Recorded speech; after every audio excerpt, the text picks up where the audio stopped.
Hello dear student, welcome to my YouTube channel Furqan sir. जैसा कि मैंने बताया था कि अब प्रत्येक दिन ऑब्जेक्टिव सिद्ध किया जाएगा। चलिए, कल तो सिद्ध कर दिए थे, अब आज देखते हैं आज क्या क्या आता है ना। तो इस तरह से आपका जब तक एग्जाम खत्म नहीं होता है तब तक प्रत्येक दिन जो है ऑब्जेक्टिव सिद्ध किया जाएगा और इस चैनल पर जो है आपको ऑब्जेक्टिव बताया जाएगा। जो भी हो, ऐसा बात तो नहीं है कि परीक्षा में नहीं फंसेगा। जैसा ऑब्जेक्टिव बताया जा रहा है आपको एकदम आप कंफर्म हो जाइए कि आपका जो है ये ऑब्जेक्टिव आपके परीक्षा में फंसेगा ही। अब देखिए ऑब्जेक्टिव क्या बोलता है और सीखिए। 1 नंबर का क्वेश्चन बोल रहा है समांतर श्रेणी। समांतर श्रेणी ये अध्याय 5 से क्वेश्चन है, ठीक है। और AP arithmetic progression, arithmetic progression. तो ये एपी से क्वेश्चन पूछा गया और बोल रहा है कि 3, 7, 11 का 14वां पद है। अगर इस तरह से क्वेश्चन पूछा जाता है तो जितनावा पद पूछा जाता है तो उससे एक कम कर देना है। जैसे 14वां पद ज्ञात करना है, 14वां पद है ना, तो ए प्लस क्या लिखेंगे 13d। अब यहां दिया कितना है 3, 7, 11। आप ए भी पढ़े होंगे तो आपको पता होगा कि पहला तो ए का मान होता है, डी का मान निकालने के लिए A1 में ए को घटाया जाता है। तो A1 का मान कितना है 7, 7 में कितना घटा दे 3, तो कितना बच गया 4। डी का मान कितना निकल गया 4। अब यहाँ ए का मान हो गया कितना 3 और डी का मान क्या हो गया 4। 3 प्लस 13 चौके 52, 52 और 3 कितना हो गया जाकर के 55। अब देखेंगे कि ऑप्शन में कहाँ में 55 लिखा हुआ है। ऑप्शन ए में 52 है, बी में क्या है 55 है। इस तरह से 55 क्या हो जाएगा सही। आपको 55 वाला को में टिक मार करके ओएमआर शीट में घर को क्या कर देना, भर देना है। दूसरा नंबर है त्रिभुज के तीनों कोनों का योगफल होता है। योगफल मतलब जब त्रिभुज बनाया जाता है तो त्रिभुज के तीनों कोनों का योग क्या होता है। जब समबाहु त्रिभुज बनाया जाता है तो उसके तीनों कोनों का योग क्या होता है। तो तीनों कोनों का योग एक तो बनता है 7 डिग्री का, ये भी 7 डिग्री का, ये भी 7 डिग्री का। तो 6 नंबर 18, 180 डिग्री कितना होता है 180 डिग्री। तो यहाँ देखेंगे कि 180 डिग्री कहाँ में, तो यहाँ 90 डिग्री, 120 डिग्री, सी में क्या है 180 डिग्री। तो 180 डिग्री में क्या करेंगे टिक मार देंगे। इस तरह से क्या हो जाएगा, ये सही हो जाएगा। अब अगला क्वेश्चन है 6 सेंटीमीटर त्रिज्या वाले वृत्त खींची गई 2 समांतर स्पर्श रेखाओं के बीच की दूरी क्या होगी। तो सबसे पहले वृत्त कितना सेंटीमीटर का है, मतलब वृत्त की त्रिज्या कितना सेंटीमीटर का 6 सेंटीमीटर का। अब इस पर समांतर स्पर्श रेखा, ये देखो एक स्पर्श रेखा इधर खींच लेते हैं है ना, एम हो गया, और एक स्पर्श रेखा इधर खींच लेते हैं, ये एन हो गया। अब इस तरह से इन दोनों के बीच का दूरी कितना होगा, तो यहां से यहां वृत्त की दूरी कितना है 6 सेंटीमीटर, क्योंकि वृत्त की त्रिज्या है। और इधर फिर कितना सेंटीमीटर है 6 सेंटीमीटर। 6 सेंटीमीटर और 6 सेंटीमीटर कितना सेंटीमीटर हो गया 12 सेंटीमीटर। अब देखेंगे कि 12 सेंटीमीटर कहाँ में है, तो 10 सेंटीमीटर। ऑप्शन बी में 12 सेंटीमीटर है, सी में 6 सेंटीमीटर, डी में 36 सेंटीमीटर।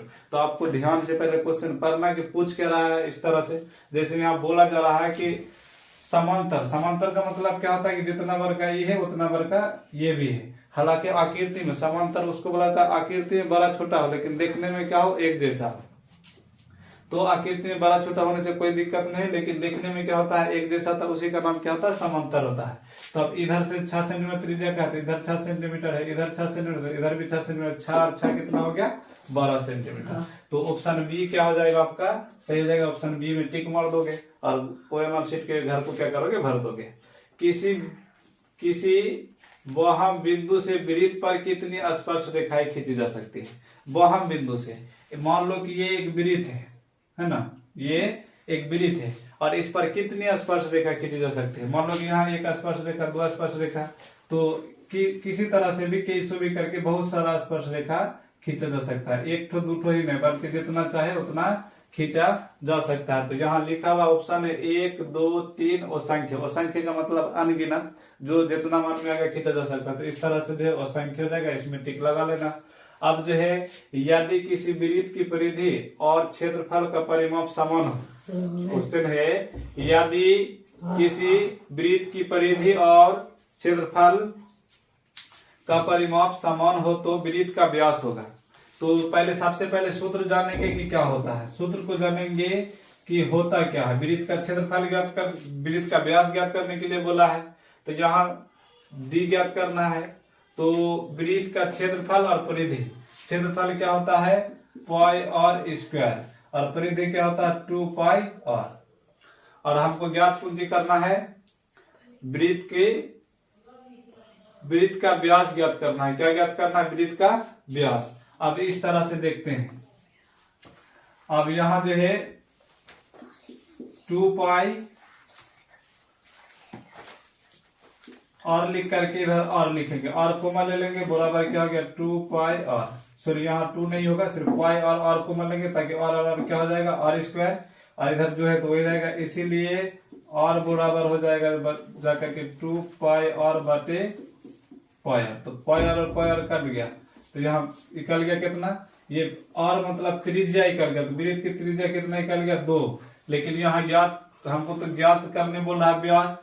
तो अब एक वृत्त है, वृत्त का देखो मान लो कि ये त्रिज्या कितना सेंटीमीटर का 2 सेंटीमीटर का, तो वृत्त का व्यास क्या जाएगा 2 सेंटीमीटर और बढ़ा दो, तो 2 सेंटीमीटर और 2 सेंटीमीटर कितना सेंटीमीटर का हो जाएगा 4 सेंटीमीटर का।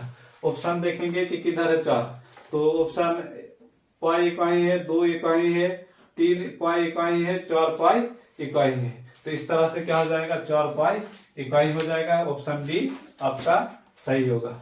यदि एक वृत्त की परिधि 10 सेंटीमीटर 10 पाई सेंटीमीटर है तो इसका क्षेत्रफल होगा। वृत्त की परिधि दिया गया है, कितना दिया गया है, वृत्त की परिधि दिया गया है, देखो यहां दिया है वृत्त की परिधि 10 पाई सेंटीमीटर है ना, तो परिधि होता है 2 पाई और बराबर 10 पाई हुआ है। अब इसमें त्रिज्या निकालेंगे, तो त्रिज्या निकालेंगे तो यहां देखो 10 पाई बटे 2 पाई है ना, तो 5 पाई और पाई खत्म हो गया, 5 दूना 10, त्रिज्या का मान कितना निकल गया 5। अब इस तरह से वृत्त का क्षेत्रफल होता है, वृत्त का क्षेत्रफल पाई और स्क्वायर। तो यहाँ वृत्त का क्षेत्रफल हो जाएगा जाकर के पाई तो रहेगा ही, और का मान कितना हो गया 5, तो 5 पे क्या करेंगे स्क्वायर कर देंगे। तो वृत्त का क्षेत्रफल पाई और 5 25, यानी कि वृत्त का क्षेत्रफल कितना निकल जाएगा 25 पाई। अब ऑप्शन में देखेंगे कि क्या क्या दिया हुआ है। 25 पाई सेंटीमीटर या 10 पाई सेंटीमीटर दिया गया है ना, 20 पाई सेंटीमीटर दिया गया है। ऑप्शन सी में 25 पाई सेंटीमीटर स्क्वायर दिया गया है, यहाँ ऑप्शन डी में 30 पाई सेंटीमीटर स्क्वायर। तो यहाँ कितना निकला 25, तो 25 पाई सेंटीमीटर स्क्वायर हो जाएगा। ऑप्शन क्या हो जाएगा सी आपका सही हो जाएगा। इस तरह से फिर बोला 4 सेंटीमीटर त्रिज्या वाले अर्धवृत्त का क्षेत्रफल, अर्धवृत्त मतलब आधा वृत्त का क्षेत्रफल, ये पूरा वृत्त हो गया और आधा ठोका हटा दो तो ये क्या हो गया अर्धवृत्त हो गया। तो आधा वृत्त का क्षेत्रफल ज्ञात करना है। तो अर्धवृत्त का क्षेत्रफल यहाँ दिया गया, आपको त्रिज्या दे दिया गया, त्रिज्या कितना सेंटीमीटर का है तो 4 सेंटीमीटर का। तो अर्धवृत्त का क्षेत्रफल, अर्धवृत्त का क्षेत्रफल पाई और स्क्वायर बटे 2। अब यहाँ त्रिज्या का मान आपको दिया हुआ है, पाई का मान हो गया 22 बटे 7, उसके बाद त्रिज्या का मान 4 गुना 4 बटे क्या हो गया 2। इस तरह से 22 बटे 7 गुना 4 गुना 4, इसके नीचे 1 2 गुना 1 बटे क्या गया 2, तो 2 दूना 4। इस तरह से सबको गुना करेंगे, 4 दूना 8, 22 8 176 बटे 7 सेंटीमीटर स्क्वायर। अब देखेंगे कि 176 बटे 7 सेंटीमीटर किस ऑप्शन में है। ऑप्शन ए में 128 बटे 7 सेंटीमीटर है, 156 बटे 7 सेंटीमीटर स्क्वायर है, 175 बटे 7 सेंटीमीटर स्क्वायर है और 176 बटे 7 सेंटीमीटर स्क्वायर है। यानी कि 176 बटे 7 सेंटीमीटर स्क्वायर, ये क्या निकल गया आपका आंसर निकल गया। अब जो है दूसरा क्वेश्चन, अगला क्वेश्चन बोल रहा है कि 64 के अभाज्य गुणनखंड में 2 का घातांक है। 64 के अभाज्य गुणनखंड में 2 का घातांक है। 2 का घातांक का मतलब 64 का एलसीएम लेंगे, 2 जाट है उसमें कितना पावर चलेगा, यही चीज को हमको ज्ञात करने के लिए बोल रहा है। तो 64 का पहले क्या करेंगे हम लोग एलसीएम लेंगे। देखो 3 दूना 6, 2 दूना 4, 3 एकम 3, 6 दूना 12, 8 दूना 16, 4 दूना 8, 2 दूना 4, 2 गुना 2 गुना 2 गुना 2, 1 2 3 4 5 6, 1 2 3 4 5 6, यानी कि 6 हो गया, तो 2 पे पावर क्या आ जाएगा 6, तो घातांक कितना हो गया 6। तो यहाँ दिया हुआ ऑप्शन 4, 5, 6, 8, तो क्या हो जाएगा ऑप्शन सी हो जाएगा 6। आपको एमआर शीट में 6 भर देना है। आपके परीक्षा में जो है बिहार बोर्ड में इसी तरह का ऑब्जेक्टिव आएगा, तो आप जो है देख लीजिए और इसी तरह से समझ लीजिए कि ऑब्जेक्टिव कैसा आएगा, है ना। अब जिस चैप्टर का आपको भारी लगता है तो आप जो है कमेंट बॉक्स में कमेंट कीजिएगा, फिर उस चैप्टर का ऑब्जेक्टिव को जो आपको बताया जाएगा। अगला क्वेश्चन बोल रहा है 1/sin थीटा बराबर वाट, क्या हो जाएगा, कोस थीटा होगा, कोसेक थीटा होगा, सेक थीटा होगा, कोट थीटा होगा। तो साइन का उल्टा क्या होता है, साइन का उल्टा होता है कोसेक, तो साइन का उल्टा क्या होता है कोसेक, तो साइन थीटा गुना कोसेक थीटा बराबर क्या होता है 1। तो इसी जगह जो है लिखा चला गया, इसीलिए कोसेक थीटा बराबर 1/, क्या लिख सकते हैं साइन थीटा, या तो फिर साइन थीटा बराबर क्या लिख सकते हैं 1/, कोसेक थीटा, इस तरह से लिख सकते हैं। तो यहाँ 1/, साइन थीटा दिया हुआ तो क्या हो जाएगा कोसेक थीटा, तो ऑप्शन बी जो है आपका सही हो जाएगा, कोसेक थीटा ऑप्शन बी सही।